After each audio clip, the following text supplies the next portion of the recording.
Welcome all of you. My name is Maria Kądzielska and this is Poland Daily Culture. And today straight about paintings and art in the purest form, I would say. With us is Róża Puzynowska, painter. Thank you very much for coming. Thank you for having me. In the previous episode, we talked a little bit about your education and that you taught the different academies of art in Warsaw and Cornwall, UK, and then eventually a school in New York. So you had a chance to see also how they teach art in a different way. But the approach to art, the energy, people, what inspires you, so I just say surroundings and everything else. And it seems like the most fruitful for you was the time in New York, was it? It was, it really was. And you met a lot of crazy people who or women who became from inspiration for you, for your life, I would say, or independence.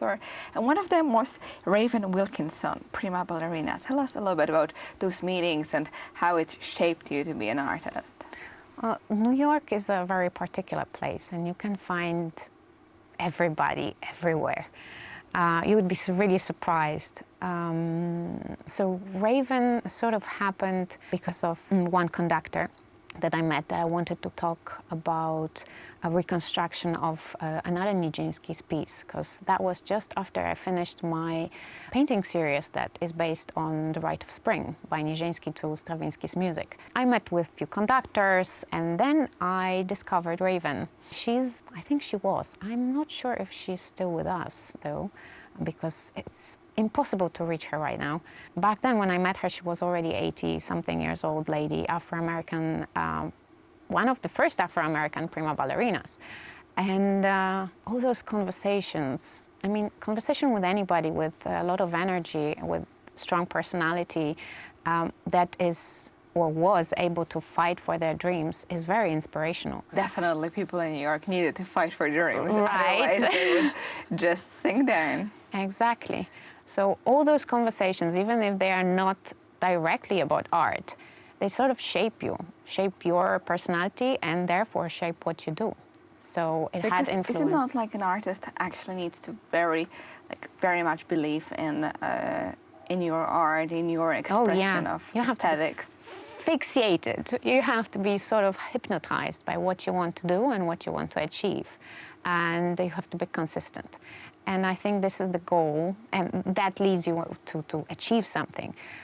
Because we are very fragile people. I would say hyper fragile.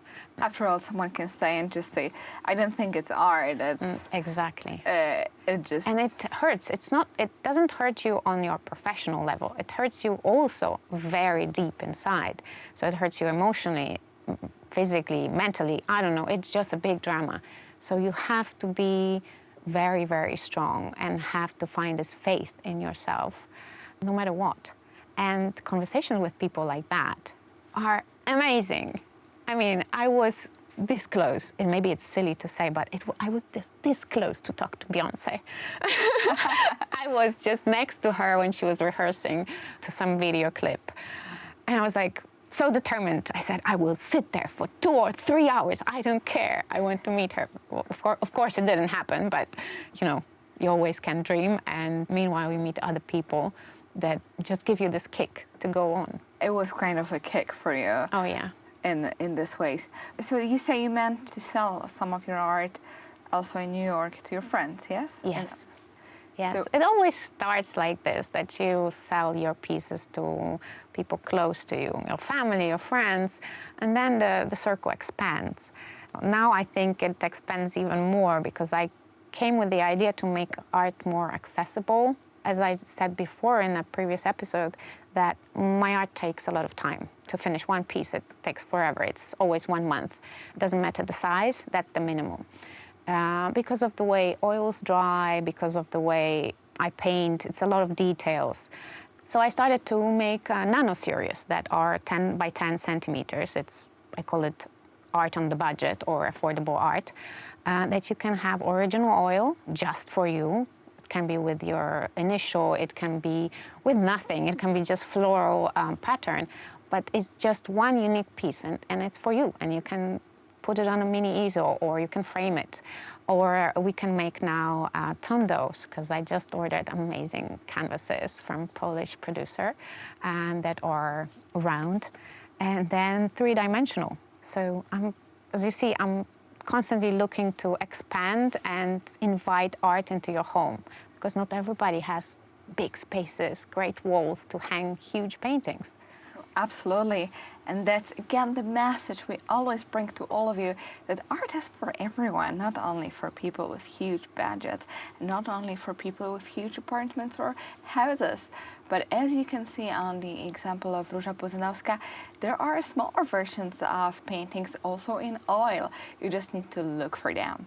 And again, thank you very much for watching our show.